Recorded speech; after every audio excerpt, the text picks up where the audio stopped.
आगामी कार्यक्रम प्रायोजित किया है जॉयस मायर मिनिस्ट्रीज के मित्रों और सहयोगियों ने।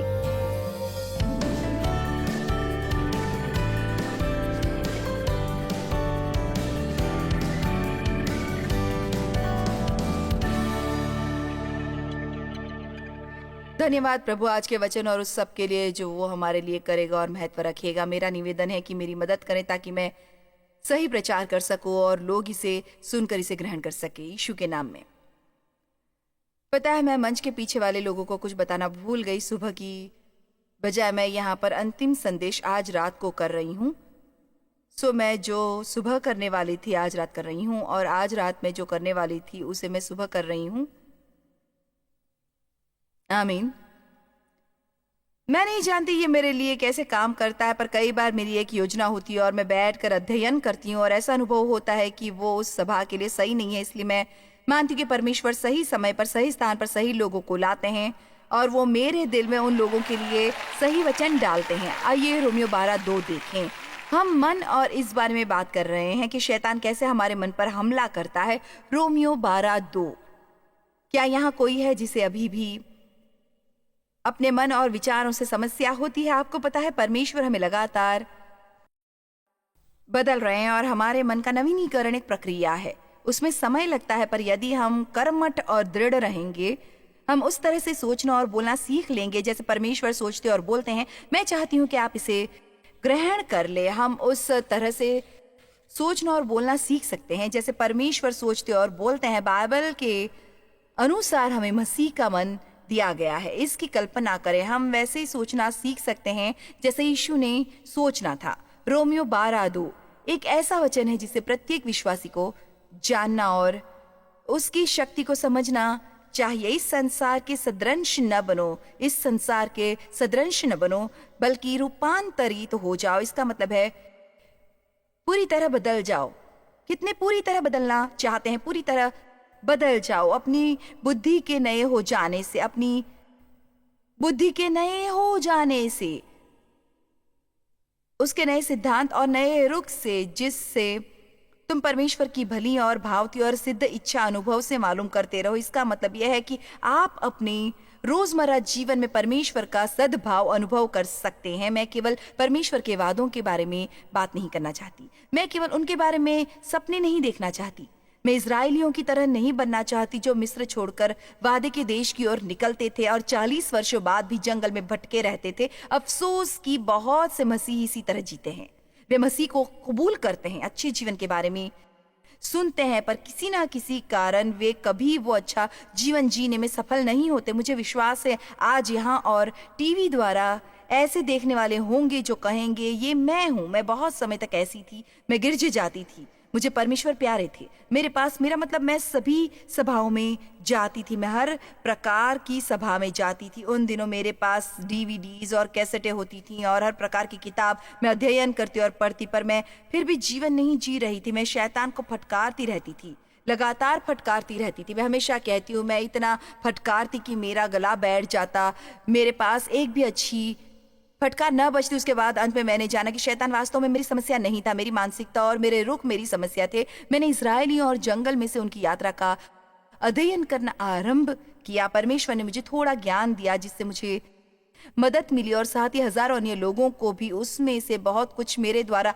लिखी किताब the battlefield of the mind का आधार था जो बहुतों ने पढ़ी है। वे सोचते थे कि उनके शत्रु उन्हें जंगल में रख रहे थे और हम ऐसा ही सोचते हैं। यदि ऐसा न होता तो, यदि वैसा न होता तो, यदि मेरे साथ ऐसा न होता, यदि मेरा बचपन इससे अलग होता, यदि मैं अधिक शिक्षित होती, यदि शैतान मुझे परेशान न करता, यदि मैं विवाहित होती, यदि मैं विवाहित न होती, यदि मेरे बच्चे मुझे इतना परेशान न करते। कोई चीज हमेशा हमारे आड़े आती है और उन्होंने सोचा कि वे उनके शत्रु थे, पर मैं वचन द्वारा साबित कर सकती हूँ कि उनके शत्रु जिम्मेदार नहीं थे, बल्कि उनका रुख था। और आपके विचार आपका रुख तय करते हैं। मेरा रुख मेरे विचारों द्वारा तय होता है और आपका आपके विचारों के द्वारा।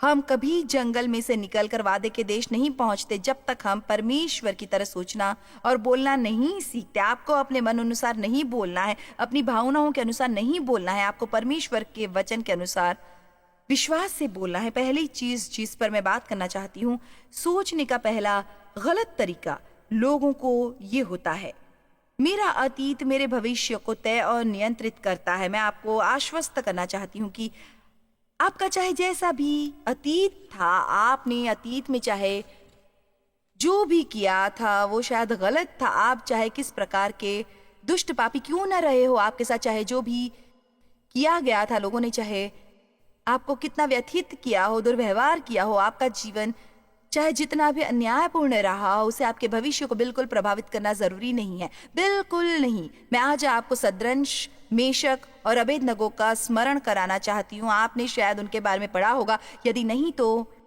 मैं आपको इतना बताऊंगी कि आप उसके बारे में जान जाएंगे। वे दानियेल के मित्र थे और दानियेल की पुस्तक में नबूकदनेस्सर नाम का एक राजा था जिसने सबको अपने सामने माथा टेकने को कहा।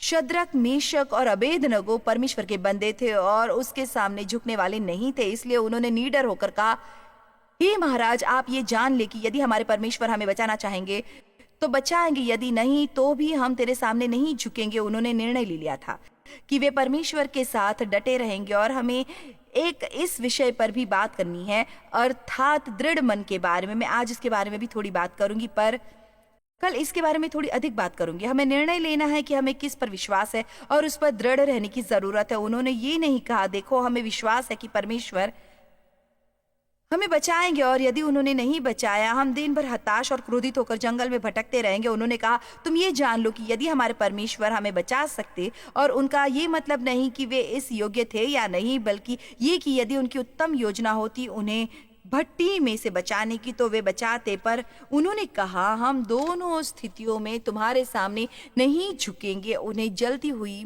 भट्टी में डाला गया और राजा ने भट्टी का ताप उससे 7 गुना बढ़ा दिया जितना वो सामान्यतः होता था, और उसने उनके हाथ पांव बांधकर उन्हें वहां फेंका। अगला एक वचन आश्चर्यचकित करता है। लिखा है कि राजा ने भट्टी में देखा तो उसे उस भट्टी में 4 व्यक्ति दिखाई दिए। उसने 3 को डाला था, पर अब वहां 4 थे। वहां न केवल 4 व्यक्ति थे, पर वे बंधे नहीं थे।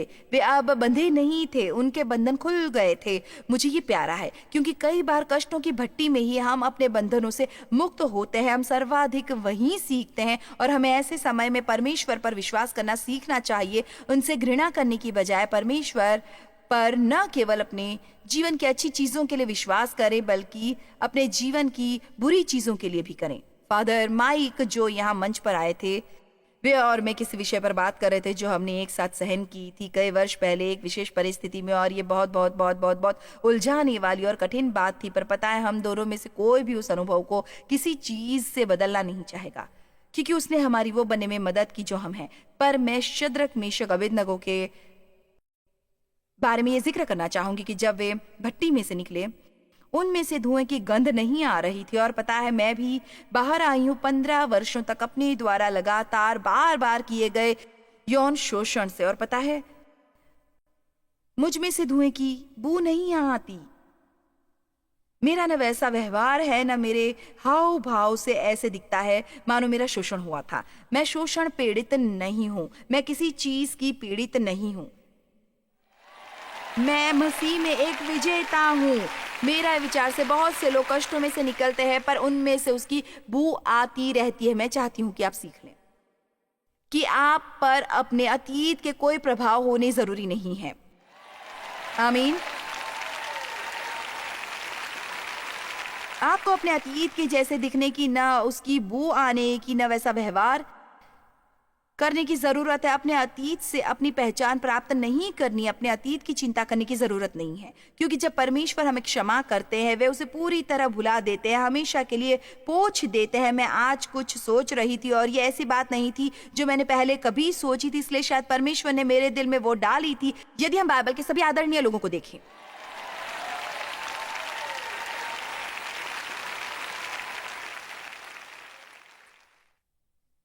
तो हम उनमें से एक को भी अतीत के बारे में बोलते नहीं देखेंगे, चाहे उन सभी के अतीत थे। मेरा मतलब पतरस चेलों के साथ बैठकर ये नहीं कहता था, क्या कहूँ, मसीह से इनकार करने के बाद कुछ समझ नहीं आता। मैं नहीं जानता कि एक प्रेरित का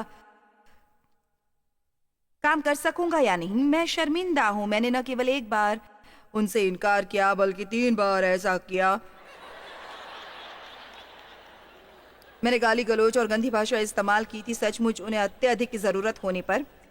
मैंने वो सब भुला दिया जो उन्होंने किया था और उन्हें निराश किया। मैंने बाइबल में कहीं नहीं देखा कि पतरस ने कभी उसकी चर्चा या जिक्र किया था। मेरे विचार से उन्हें कुछ ज्ञान था जो हमें प्राप्त करना चाहिए। हम पतरस को केवल तब अपने अतीत की बात करते सुनते हैं जब वे कहते हैं कि परमेश्वर का अनुग्रह कितना महान है कि उन्होंने उसे क्षमा किया था और उन्हें इस तरह से इस्तेमाल कर रहे थे। मैं वास्तव में केवल इसलिए अपने अतीत के बारे में बात करती हूँ ताकि आप जान ले कि आपने चाहे जो भी सहन किया हो, आप उससे जयवंत होकर महान जीवन पा सकते हैं। पौलुस मसीहियों पर अत्याचार करता था, वो मसीहियों पर पथराव के मौके ढूंढता था, पर उसने कभी नहीं कहा परमेश्वर मुझे कैसे इस्तेमाल कर सकते हैं। नए राजा दाऊद के कार्यों के बारे में सोचिए। कत्ल, व्यभिचार, उसके बाद 1 वर्ष तक धोखे में जीता रहा, अपने कार्यों की जिम्मेदारी नहीं ली, फिर भी उसने कभी नहीं कहा इतना सब करने के बाद मैं राजा नहीं बन सकता। जरा इसके बारे में सोचिए। इनमें से एक ने भी, जिनके हम प्रशंसक हैं, अपने अतीत को हावी होने नहीं दिया। यदि आप अपने अतीत को अपने पर हावी होने देंगे तो आप उस भविष्य का आनंद नहीं ले सकेंगे जो परमेश्वर देना चाहते। अतीत अहम नहीं, चाहे वो आज सुबह हो या तब जब आप 5 वर्ष की थे या कल।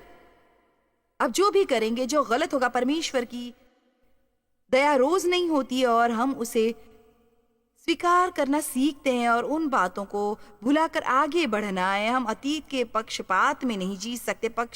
पश्चाताप आप में से सारा जीवन छीन लेता है।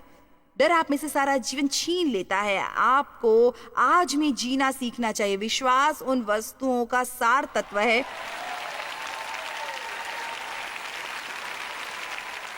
जिनकी आशा करते हैं और उनका सबूत जो देख ही नहीं होती। हमें जो समय उपलब्ध है वो केवल अब है।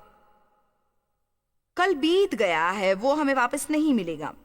यीशु ने ये नहीं कहा मैं वो महान हूं जो कल था, कल अभी आया नहीं है, हम नहीं जानते कल क्या होने वाला है। यीशु ने ये नहीं कहा मैं वो महान हूं जो कल होऊंगा पर मेरे पास आज है, और उन्होंने कहा मैं वो महान हूं जो आज हूं। मैं आपको कुछ कहानियां सुनाऊंगी, कुछ चीजें जो मैं अपने पास रखती हूँ। मेरे विचार से आपको इनका आनंद आएगा। तो इसका नाम है पश्चाताप के शहर को छोड़िए, जिसे लैरी हार्प ने लिखा है। आमीन।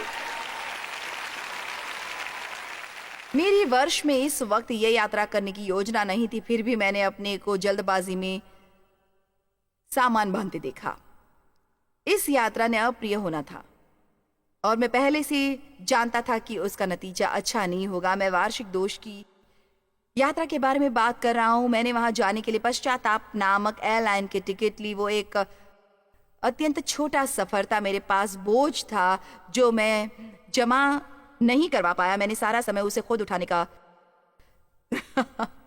चुनाव किया। उसमें उन हजारों यादों का बोझ था जिनका मुझे अफसोस था। जब मैं पश्चाताप शहर के अंतर्राष्ट्रीय हवाई अड्डे पर पहुंचा तो किसी ने मेरा स्वागत नहीं किया। मैं इसलिए अंतर्राष्ट्रीय कहता हूं क्योंकि हम सारी दुनिया के लोगों को दुखमय शहर में आते देखते हैं। जब मैंने अंतिम उपाय होटल में कमरा लिया तब मैंने देखा कि वहां पर साल का सबसे महत्वपूर्ण सम्मेलन होने वाला था, अर्थात आत्मदया की दावत। मैं उस महान सामाजिक अवसर से वंचित नहीं रहना चाहता था क्योंकि नगर के बहुत से जाने माने लोग वहां आने वाले थे। पहले तो वहां किया होता परिवार होना था। काश मैंने ये किया होता, वो किया होता, मैं ये कर सकता था। मेरे पास सब था, परिवार भी होगा। आप जरूर पश्चाताप और उसके परिवार को जानते होंगे। काश मैं ऐसा करता। वहां पर सभी मौके होने वाले थे जो गंवाए और फूट गए थे। सबसे बड़ा परिवार बेशक बीते कल का होगा। वे इतने सारे हैं कि गिनना कठिन है, पर सभी के पास सुनाने को एक दुखद कहानी होगी। उसके अलावा टूटे सपने भी वहां मौजूद होंगे और दूसरे दोषी हमें इस बारे में कहानियां और बहाने बताएंगे कि कैसे अच्छा जीवन असफल हुआ था, और हम कहानी पर निर्दोष और लाचार जोर से तालियां बजाएंगे। मैं संक्षिप्त में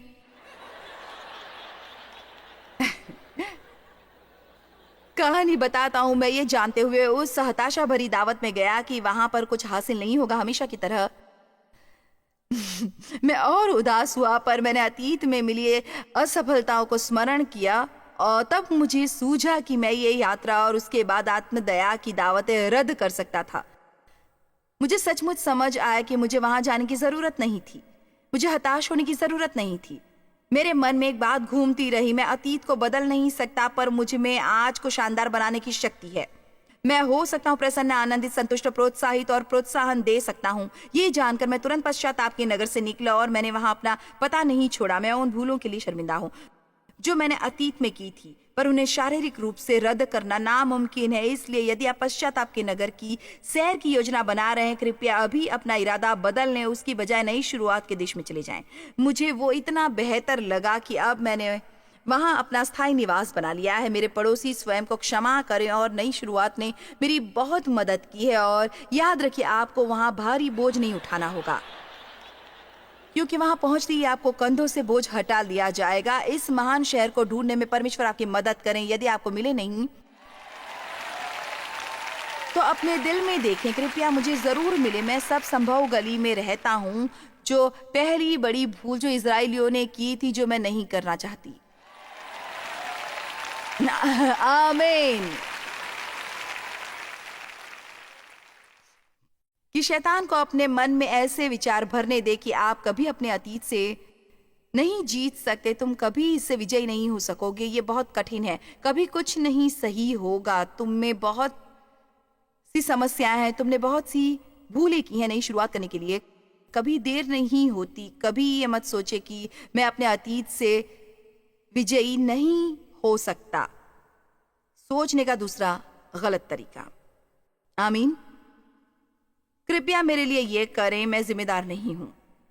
ये वो लोग हैं जिनमें अधिकार की भावना होती है। वे सब कुछ चाहते हैं, पर वे उसे पाने के लिए वो नहीं करना चाहते जो जरूरी होता है। मुझे शायद सबसे अधिक इस तरह के लोगों से परेशानी होती है। मुझे अपने अतीत से यहाँ तक पहुंचने में बहुत मदद करनी पड़ी जहां मैं आज हूं। और मैं केवल सेवकाई की बात नहीं कर रही, मैं आत्मिकता के बारे में भी बात कर रही हूँ। उस गंदगी से ऊपर उठने के लिए जो मैंने सहन की थी, मुझे परमेश्वर के साथ डटे रहना और बहुत कुछ सहन करना पड़ा था। मैं सच कहती हूँ, मुझे बहुत कष्ट होता है कमजोर, ढीले, रोते रहने वालों से। मैं आपसे सच कह रही हूँ, मुझे बहुत चिढ़ होती है। तुम ये बंद करोगे। आपने शायद वो प्रोग्राम देखा होगा जिसमें मैंने अपने भाई के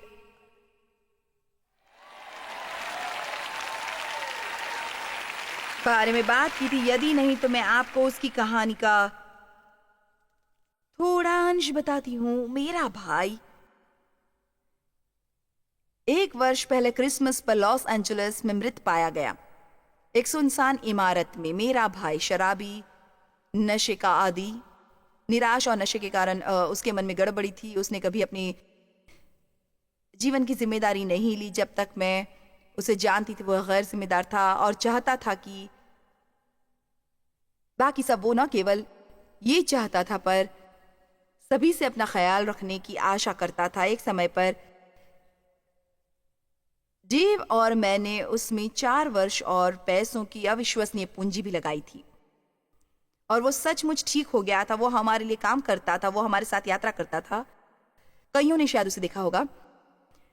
यदि आप वर्षों से मेरी सभाओं में आ रहे हैं, वो बहुत अच्छा दिखता था। उसका नाम डेविड था। वो 6 फुट लंबा था और देखने में बहुत आकर्षक था। वो मुझसे 10 वर्ष छोटा था। मैंने सोचा था कि वो सुधर जाएगा और वो हमारे साथ रहता था।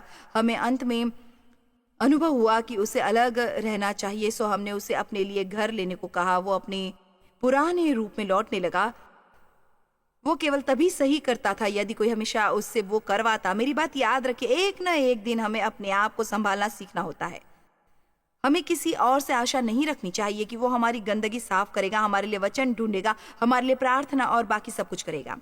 मैं बताना चाहूंगी कि चाहे वो आप हो या आपकी पहचान का कोई, आपको एक न एक दिन लोगों को स्वतंत्र करके अपने पैरों पर खड़े होने देना पड़ता है, वरना हम उन्हें अपाहिज बना देते हैं। मुझे आखिर समझ आई कि यदि मैं 4 वर्ष में उसकी मदद नहीं कर सकी थी तो शायद वो मदद नहीं चाहता था। वो यहाँ से छोड़कर एरिज़ोना रहने चला गया। ऐसा लगता था उसे जब छिपना होता था वो वहां चला जाता था। उसने कई वर्षों तक मुझसे संपर्क नहीं किया। वो केवल तब संपर्क करता जब वो मुश्किल में हो या जेल में होता और उसे पैसों की जरूरत होती। वो चाहता मैं उसे पैसे भेजूं।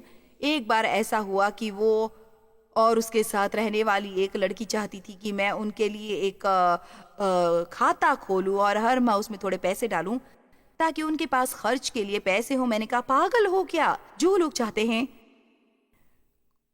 कोई और उनके जीवन की जिम्मेदारी ले, उनमें अधिकार की मानसिकता होती है और आज ये दुनिया भर में और अमेरिका में फैली है। ये घटिया सोच है जिसमें कुछ भी पवित्र नहीं है। ऐसा सोचना खतरनाक है क्योंकि बाइबल के अनुसार हम जो बोते हैं वही काटते हैं।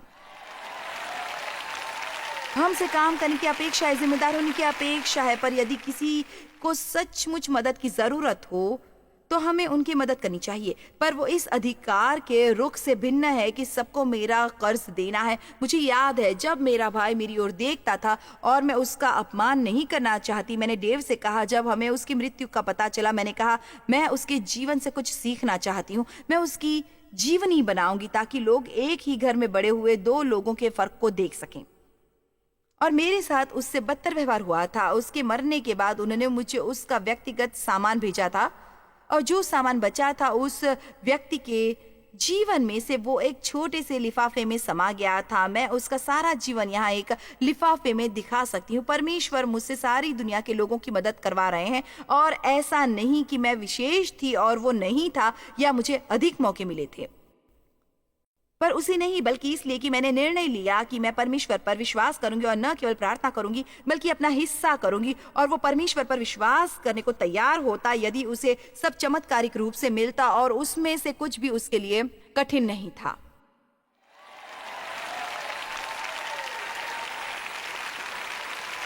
मुझे याद है उसने एक दिन मेरी ओर देखकर कहा था मैं तुम्हारे अपने साथ व्यवहार से बहुत निराश हूँ। मैंने उसे कहा तुम बहुत निराश हो, तुम बहुत निराश हो। मैं ये कहने की कोशिश कर रही हूँ कि हमें इस मानसिकता को त्यागना है। यदि आप सोचते हैं कि किसी और को वो आपकी सब समस्या हल करनी है, मुझे विश्वास है आप में से बहुत से ऐसे नहीं है, पर शर्तिया टीवी द्वारा देखने वाले में से शायद ऐसे होंगे। और पता है मैं आपको ये सब बातें इसलिए बताती हूँ क्योंकि मुझे आपकी परवाह है। यदि मैं आपका सर थपथपाकर अच्छी बातें कर सकूंगी, सब मुझे प्रेम और पसंद करेंगे और मुझे अच्छा समझेंगे, पर मैं आपकी बड़े होने में मदद कर रही हूँ। मैं आपकी वो प्राप्त करने में मदद कर रही हूँ जो परमेश्वर आपसे चाहते हैं। कई बार बच्चों के तौर पर हमारी एक आध बार पिटाई होना जरूरी होता है। मैं नहीं चाहती किसी और का वो हश्र हो जाए जो मेरे भाई का हुआ था। मुझे हैरानी होती है कि मेरा भाई जो हमारे साथ हो सकता था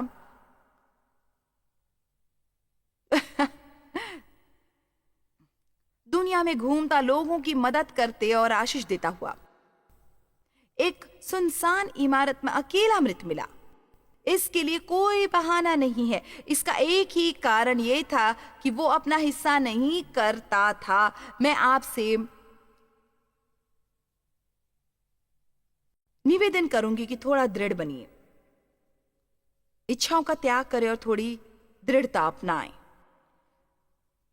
और एक निर्णय लें। यदि परमेश्वर किसी को आशीष दे सकते हैं तो मुझे भी दे सकते हैं। आमीन। पर ये सब परमेश्वर पर निर्भर नहीं है। मैं परमेश्वर का सहभागी हूं और मैं अपना हिस्सा करूंगा। परमेश्वर मुझे मेरा हिस्सा करने में समर्थ बनाएंगे।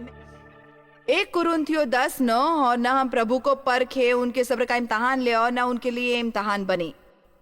हमें उनकी आलोचना नहीं करनी चाहिए और ना उनकी अच्छाई का फायदा उठाना चाहिए जैसा उनमें से कितनों ने किया और सांपों के द्वारा नाश किए गए।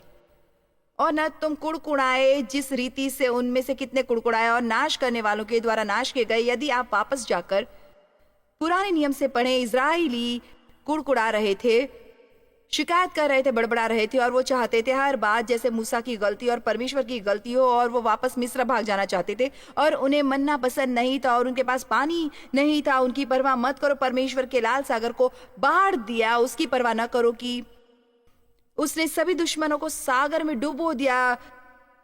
वे वो गाने भूल गए जो उन्होंने गाए थे। उसकी परवाह भी मत करो कि चट्टान से पानी निकला और ये कि चमत्कारी रोटी स्वर्ग से आई, और सबकी परवाह मत करो हम भूल जाते हैं जो हमें याद रखना चाहिए और हम उसे याद रखते हैं जो भूलना चाहिए। आमीन। कुछ बातें जो हमारे मन पर है हमें इसके बारे में सब भूल जाना चाहिए क्योंकि ये बेकार है, बकवास है। बैठकर इसके बारे में सोचे भी नहीं। खैर, मुझे याद है जो तुमने मेरे साथ किया था।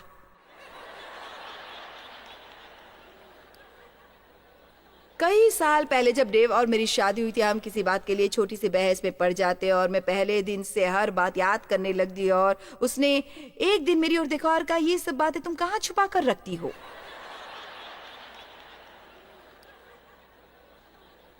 वो सब तुम कहाँ रखती हो? ये स्वयं में एक सबूत है कि हमें क्षमा नहीं किया। बाइबल में लिखा है कि प्रेम हिसाब नहीं रखता। मैं तो अच्छी अकाउंटेंट थी, मेरे पास इन सब की पूरी लिस्ट थी,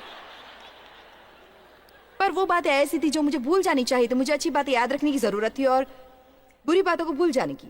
पता है, यदि आप आज रात को मेरी बात सुने तो मैं आपकी शादी बचा सकती हूँ।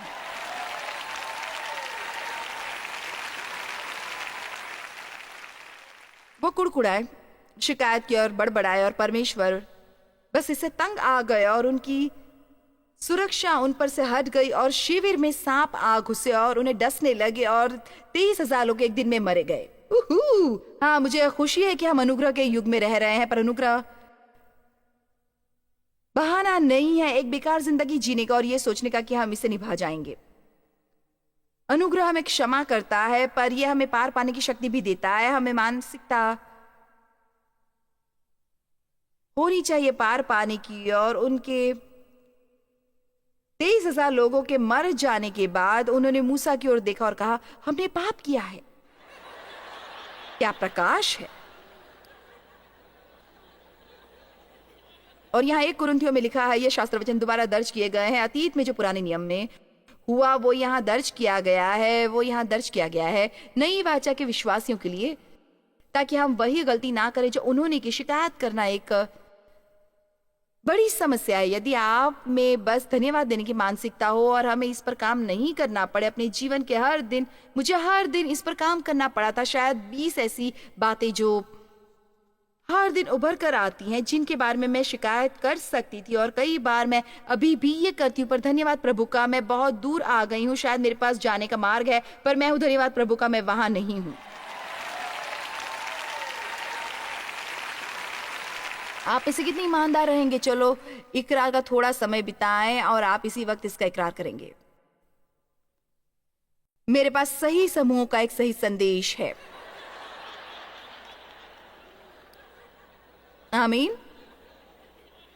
यदि आज रात आप यहां से जाएं और बारिश हो रही हो तो एक भी व्यक्ति को एक भी शिकायत करने के लिए शब्द ना मिले। मेरा मतलब है बस सब अपने होठ सीले और गए, मैं बिना शिकायत किए अपनी कार तक जाऊंगा। धन्यवाद प्रभु कि मैं उस मीटिंग में जा सकूं। मैं इतनी मीठी नहीं कि मैं पिघल जाऊं यदि मेरे ऊपर बारिश का पानी गिर जाए तो।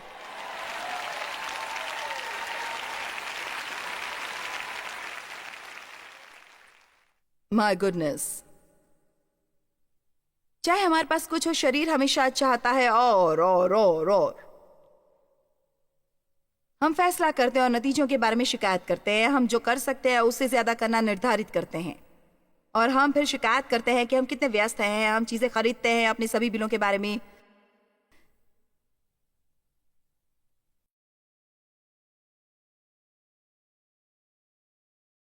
शिकायत करते हैं, हम जरूरत से ज्यादा खाते और शिकायत करते हैं। उफ, आज मैं गहराई में जा रही हूं। आप में से कितने हैं ये हिम्मत करने की कोशिश करेंगे?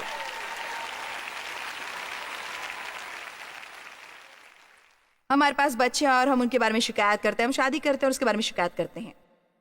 शिकायत करने का जहर काट एक और बात है। केवल एक ही बात है ये कि जानबूझकर धन्यवादी हो। जानबूझकर। बुरे विचार का पैटर्न नंबर 5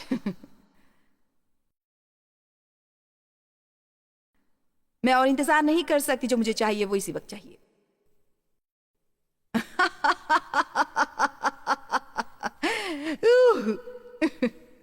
अधीरता अभिमान का फल है। हम सोचते हैं कि जो हमें चाहिए वो हमें अभी मिलना चाहिए। हम सोचते हैं कि जो हमारे पास है हम उससे बेहतर के योग्य हैं। हम बहुत महत्वपूर्ण हैं। हम इंतजार नहीं कर सकते हैं। हमें यह अभी चाहिए। खैर, इजरायलियों ने भी शिकायतें की। ये दर्ज है गिनती में और बहुत से अन्य स्थानों में वे अधीर थे। बाइबल में लिखा है, उसे चाहते ही ना रहिए। जो परमेश्वर आपको नहीं दे रहे उसके लिए धन्यवादी हो जो आपको दिया है, और उन पर भरोसा रखें कि वो आपको बाकी का भी देंगे यदि जब कभी समय आएगा और आपके लिए सही होगा। ये शब्द धीरज आता है ग्रीक शब्द ह्यूपोम से। शायद इसका सही उच्चारण ना कर पाऊं, पर यह HUPOME, और ग्रीक में यह लिखा है कि ये उनके आत्मा का फल है जो परीक्षाओं में ही बढ़ता है। तो हमें परमेश्वर का धन्यवाद करने की जरूरत है अपनी परीक्षाओं के लिए, क्योंकि याकूब के मुताबिक वो धीरज से कार्य कर रहे हैं। बाइबल में लिखा है परीक्षाएं हमारे धीरज को उभारती हैं। खैर, वो मेरे से बहुत सी अन्य बातें उभार कर लाई। इससे पहले हम धीरज को लाए, कोई और आपको इतना बेहतर नहीं दिखा सकता कि आप कैसे हैं केवल एक छोटी सी समस्या के गलत विचार पैटर्न नंबर 6। खैर, शायद मेरे जीवन में गड़बड़ी हो, पर यह मेरी गलती नहीं है। मैं आपको 6 शब्द दूंगी और वो 6 सबसे ताकतवर शब्द हैं इंग्लिश भाषा में। यदि ये आप 6 शब्द कहना सीख लें, आप विजयी रहेंगे। मैं गलत हूं, ये मेरी गलती है। खैर, इसमें देर लग रही है। ये एक तरह से भीड़ के ऊपर जा रहा है। मैं जिम्मेदारी लेती हूं, मैं कोई बहाने नहीं बनाती।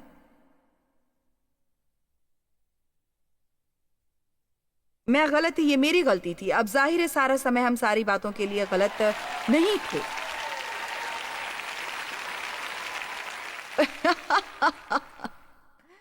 पर बहुत बार ऐसा होता है जब हम होते हैं, और ये बहुत आसान होगा इतना कहना कि बजाय इसके कि सालों बिता दे सत्य को नजरअंदाज करने में।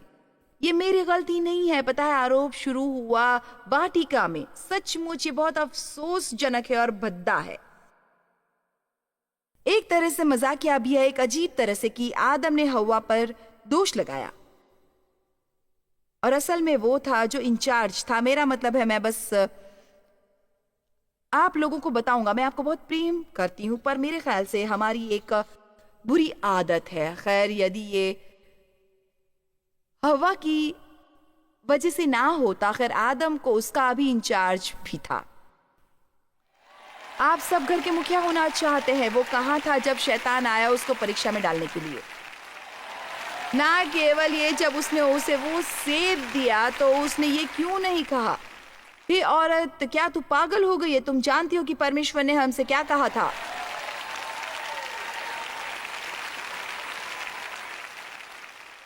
कि हम वो नहीं खाएंगे। पर नहीं, उसने ले लिया और फिर उस पर दोष लगाया, और फिर हव्वा ने शैतान पर दोष लगाया। अब्राहम और सारा ने भी खुद को भी मसले में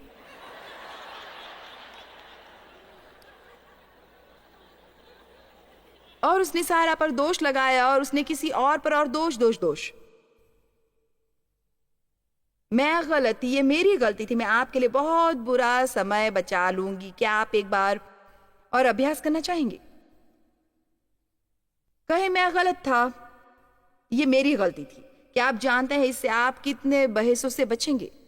इससे आप हजारों बहसों से बचेंगे। बस ये कि ओफ, ये मेरी गलती थी, मुझे क्षमा कर दो। मैं गलत था तब भी, फिर भी ये कहना होता है। ओ, अब हो सकता है कि आपके शरीर पर अजीब सा कुछ रेंगने लगे जब आप ऐसा करें। मैं जानती हूं मेरे साथ ऐसा होता है हमेशा। ये ओ,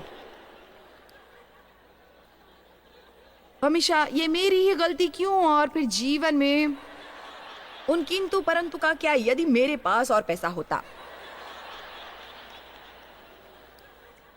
यदि मेरे पास बेहतर नौकरी होती,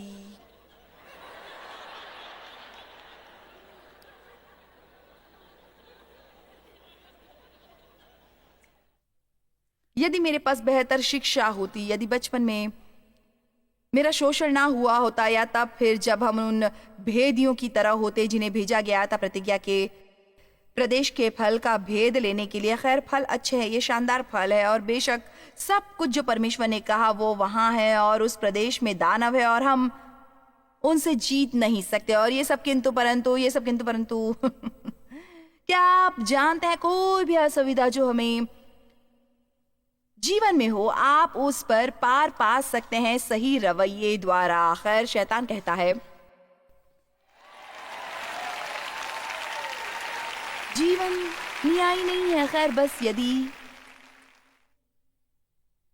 यदि नहीं तब ही मसीह की जीतने वाली आत्मा आप में ऊपर उठनी चाहिए और आपको कहने की जरूरत होती है, मैं परवाह नहीं करता कि मेरे विरुद्ध क्या है और मैं जानता हूं कि कौन मेरे पक्ष में है और परमेश्वर की मदद से मैं इस पर विजयी पा लूंगा और मैं अपने जीवन में कुछ महान करूंगा और मैं तकरीबन ये शैतान को फुसफुसाते सुन सकता हूं। यदि आपको ये पता होता जब आप 20 के थे, मुझे परवाह नहीं कि यदि आप 102 के हैं, आपके लिए अभी भी देर नहीं हुई शुरुआत करने के लिए। लूका 19 वो यरीहो में प्रवेश करने जा रहा था और देखो,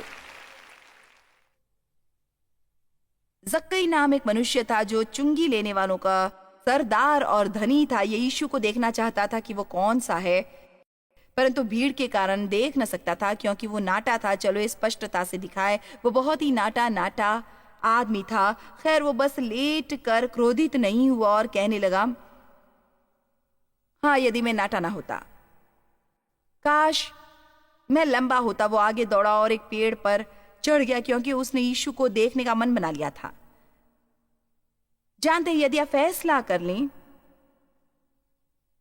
तो आपको क्रिएटिव आइडिया मिल जाएंगे जो आपकी असुविधा से निजात दिलाएंगी या उससे जो आप नहीं कर सकते। जानते हैं, जब परमेश्वर ने मुझे ये करने के लिए बुलाया, मुझे याद है मेरा एक बहुत ही अच्छा दोस्त, और कम से कम मैंने ये सोचा कि वो अच्छी थी, मुझे बाद में पता चला कि वो नहीं थी, पर उसने कहा, मैंने सुन लिया था जो तुमने कहा था कि तुम सोचती हो कि तुम वो करने वाली हो, तुम इन सब लोगों के लिए प्रचार करने वाली हो। और उसने कहा, सीधे तौर पर कहूं तो हम उसके बारे में बात कर रहे थे, हम का मतलब बाकी के दोस्त, और हम ये नहीं सोचते कि तुम में वो सही व्यक्तित्व है। खैर, मैंने कहा होता, मैं उन्हें नहीं जानती थी, पर मैंने कहा होता, बिंगो, तुम सही हो। ऐसा करने के लिए मेरे पास कोई भी उचित शिक्षा नहीं है। अब तो यही चमत्कार बना देता है। देखिए, परमेश्वर बस आप में से ही तलाश कर रहे हैं, और यदि परमेश्वर आपके पक्ष में है तो उसका अभिषेक बाकी हर किसी बात पर भारी पड़ता है। जो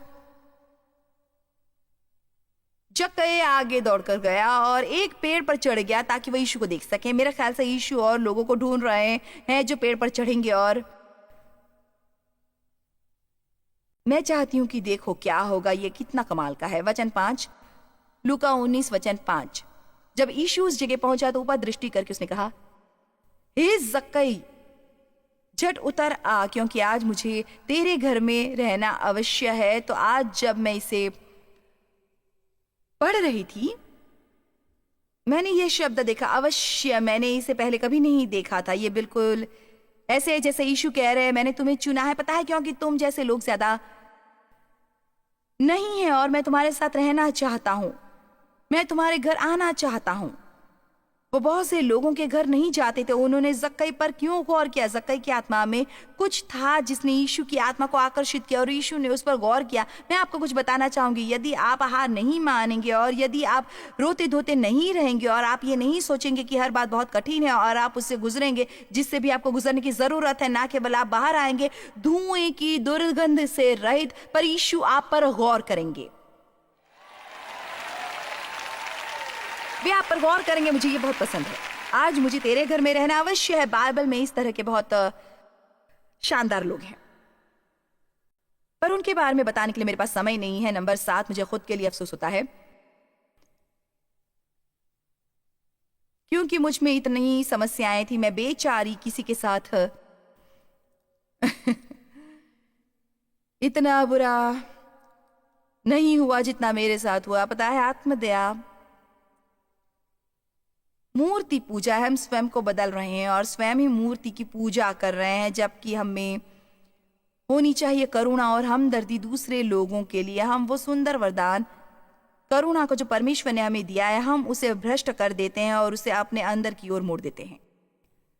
मैं बिचारी, किसी के साथ इतना बुरा नहीं हुआ जितना मेरे साथ। अगली बार यदि शैतान आपको किसी पीटी पार्टी में बुलाए, क्योंकि ऐसी पार्टी वही देता है, तो आप इसका इनविटेशन नकार सकते हैं। कहो नहीं शुक्रिया, मैं गुजर चुकी हूं। मैं पहले ही जानती हूं कि मुझे इसमें मजा नहीं आएगा। नंबर 8, मैंने बहुत सी गलतियां की, आशीष के योग्य नहीं। परमेश्वर हमें इसलिए आशीष नहीं देते क्योंकि हम परफेक्ट है। वो हमको आशीष देते हैं हमें ये दिखाने के लिए कि वो कितने महान हैं। उन लोगों से प्रेम करके जो स्वाभाविक तौर पर प्रेम करने के लायक नहीं। और बाइबल में ये लिखा है कि जब हम पापी ही थे तो हमारे लिए मरे, इससे पहले कि हमने कोई परवाह की होती और हम जान पाते वो हमारे लिए मरे। वो जानते हैं कि भविष्य में हम गलतियां करने वाले हैं और उन्होंने पहले से ही फैसला कर लिया है हमें क्षमा करने का। क्या ये कमाल की बात नहीं? परमेश्वर हमें इसलिए आशीष नहीं देते क्योंकि हम इसके काबिल हैं, वे हमें आशीष देते हैं क्योंकि वो भले हैं।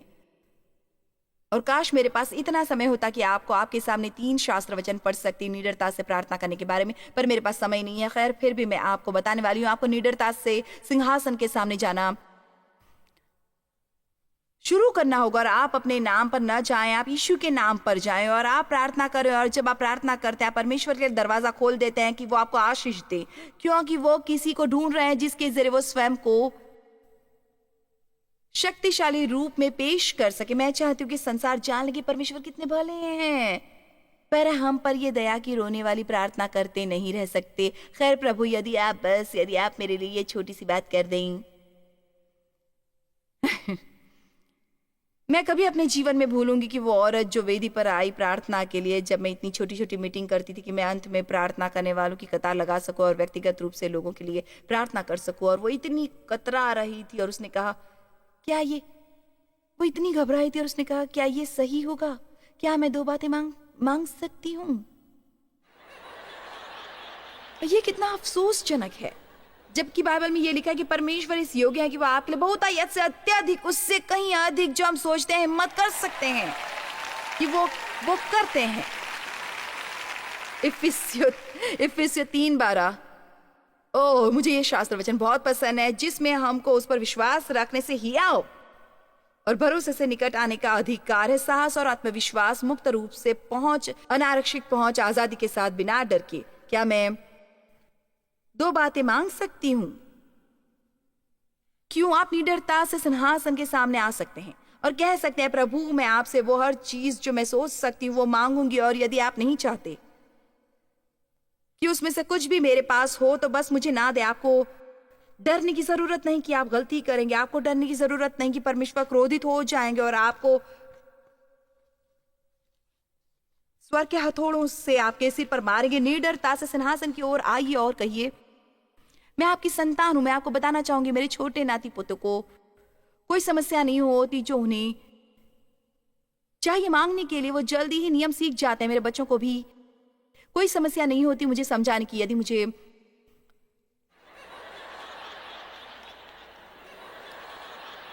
कुछ चाहिए, मैं डेव से मांगती हूँ। कई बार मैं अपनी कुर्सी पर बैठी होती हूँ और मैं इतनी आराम से बैठी होती कि डेव जानते हैं, डेव एक बार जिसमें डेव सचमुच अच्छा है कि वो बहुत छोटी छोटी चीजों को समझते। मैं कहती हूँ क्या तुम मेरे लिए ठंडा पानी ला दोगे? और अभी वो बैठता ही है कि मैं कहती हूँ ओ भूल गई, क्या तुम मेरा हीटिंग पैड गर्म कर दोगे? और मुझे क्लीनेक्स चाहिए। और वो उस पॉइंट पर आ गया है जहां वो कहता है ओके, मुझे वो सब चीजें जो तुम्हें चाहिए सब एक साथ में बता दो। और मेरे ख्याल से परमेश्वर कुछ इस तरह के हैं, इसे ज्यादा मत फैलाओ, बस एक बार में बता दो क्या चाहिए, बस एक बार में।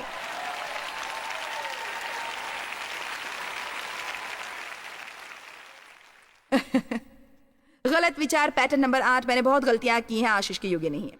मैं आपको नंबर 10 दूंगी और वापस जाऊंगी नंबर 9 पर। नंबर 10 ये है, या तो मेरी मर्जी होगी या कुछ नहीं। नंबर 9, मुझे वो चाहिए जो बाकी सबके पास है, ईर्ष्या और जलन घातक है। परमेश्वर ने मसीह की कलीसिया में इतने अलग अलग वरदान दिए हैं कि ये सचमुच आश्चर्यजनक है। और वो वरदान जो परमेश्वर ने अन्य लोगों में डाले हैं वो आपके आनंद के लिए, आपकी चाहत के लिए नहीं। आप वो चाहें जो उनके पास हैं। वो वरदान जो परमेश्वर ने आप में डाले हैं वो मेरे आनंद के लिए हैं। और मेरे लिए नहीं कि मैं उन्हें पाना चाहूं। हमने इसके बारे में बहुत बात की है, कैसे परमेश्वर ने लोगों को अलग अलग तरीकों से नवाजा है और परमेश्वर अलग अलग लोगों को अलग अलग चीजें देते हैं। हम सब अलग अलग दिखते हैं, हमारे अलग अलग व्यक्तित्व हैं, हमारे अलग अलग हुनर और क्षमताएं हैं, हम सब अलग अलग पृष्ठभूमि से आते हैं। हमसे कभी एक जैसे होने की मंशा नहीं रखी गई। तो नंबर 9 नियम यही है कि बंद कीजिए हर एक को अपनी तरह बनाना, अनेकता का आनंद लीजिए, उसकी ओर ना देखिए जो किसी और के पास है और उसकी इच्छा करने लगे। आप शायद उसकी इच्छा करें जो उनके पास है और आपके लिए परमेश्वर से ये कहना ठीक है, यदि आप कभी भी चाहे मुझे वो मिले तो मैं उनमें से एक चाहूंगा, पर मैं उसके लिए खुश हूं। और आप चाहे विश्वास में कहना शुरू करें, आपको ये सीखने की जरूरत है कि आपको कैसे ईर्ष्यालु नहीं होना है, और मुझे ये सीखने की जरूरत है कि मुझे कैसे अन्य लोगों से ईर्ष्या नहीं करना। जब तक हम दूसरों के लिए खुश नहीं होते, परमेश्वर हमें वो नहीं देते जो हम चाहते हैं। और आज रात में इस उदाहरण से समाप्त करूंगी। परमेश्वर की देह कलीसिया में वरदान वैसे ही है जैसे शारीरिक देह में होते हैं। शरीर के अलग अलग भाग अलग अलग काम करते हैं। कुछ भाग ज्यादा छुपे हुए हैं, कुछ भाग ज्यादा दिखाई देते हैं, कुछ भाग खामोश है, कुछ भाग आवाज करते हैं। क्या हो यदि मेरा शरीर मेरे शरीर के अलग अलग भाग उस तरह से व्यवहार करे जैसे हम कई बार मसीह के देह में व्यवहार करते हैं? क्या होगा यदि मेरी आंख कहे, मैं बस तंग आ गई हूं तुम्हारी अंगूठी को देखते हुए, मुझे तो बस मिलते हैं आई मेकअप, कॉन्टैक्ट लेंस और चश्मे, मुझे अंगूठी चाहिए, मुझे अपनी अंगूठी चाहिए। और फिर क्या हो यदि मेरे हाथ मेरे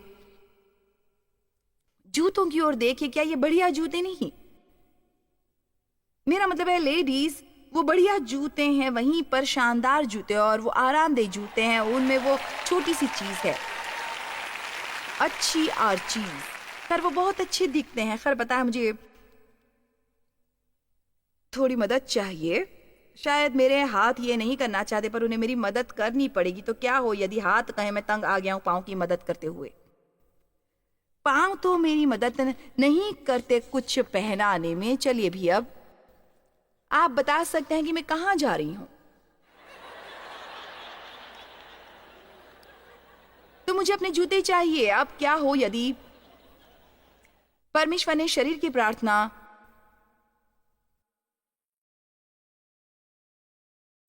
सुन ली होती तो क्या होता? ओके, तो आंख यदि तुम्हें अंगूठी चाहिए तो ये लो, और हाथ तुम्हें ये लो, अंगूठी ले लो, और हाथ तुम्हें जूते चाहिए तो ये लो, और अब एक मिनट,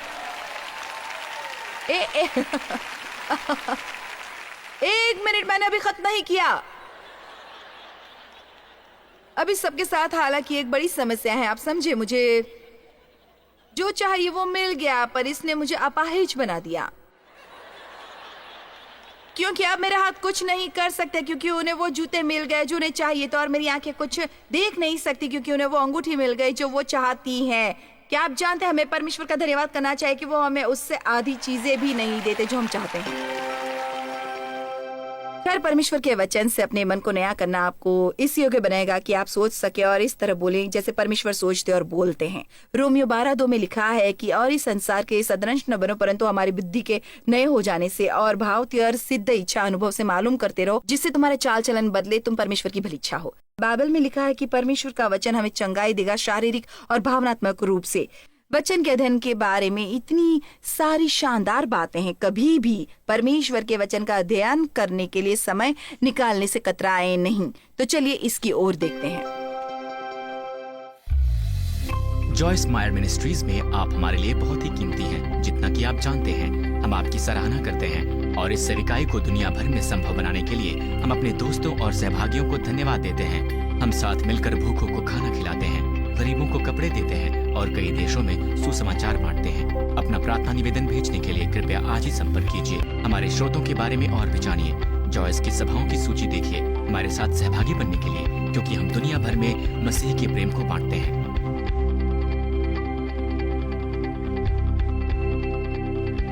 इसका खर्च उठाया है जॉयस मायर मिनिस्ट्रीज के मित्रों और सहयोगियों ने।